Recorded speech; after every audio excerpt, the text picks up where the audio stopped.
Je suis Amandine Autier, chef de projet en éco-conception. L'éco-conception, c'est tout simple, c'est juste diminuer les impacts sur l'environnement d'un produit dès le stade de l'idée.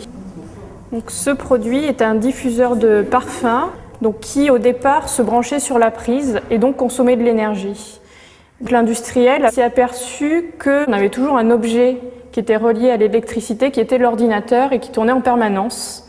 Et donc là, plutôt que d'utiliser l'énergie de la prise, il a construit un désodorisant qui vient se clipser derrière le ventilateur de l'unité centrale de l'ordinateur. Donc il utilise déjà un produit qui de toute façon est allumé. Donc ce qui permet de ne pas du tout consommer d'énergie en phase d'utilisation. À la base, la démarche était de concevoir un casque de vélo pour les utilisateurs de vélos en libre service.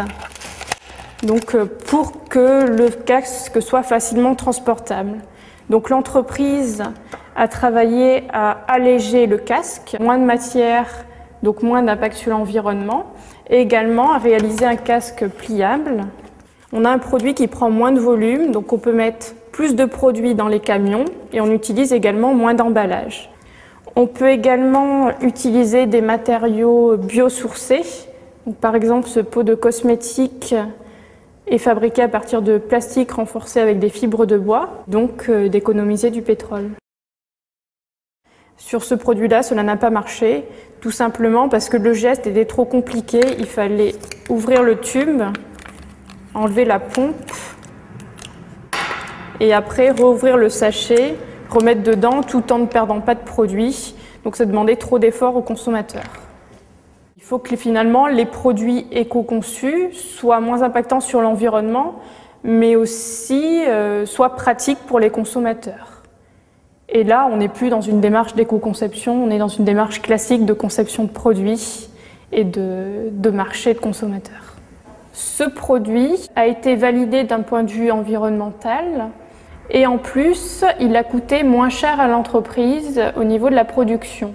Par contre, au niveau des ventes, il ne s'est pas vendu.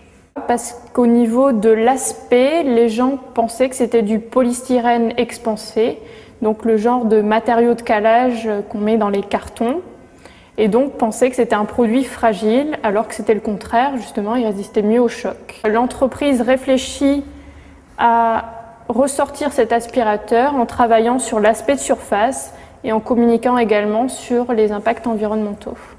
Les consommateurs qui justement s'intéressent à cette dimension environnementale et qui vont aller chercher de l'information, soit sur le produit, soit maintenant avec les médias sur Internet.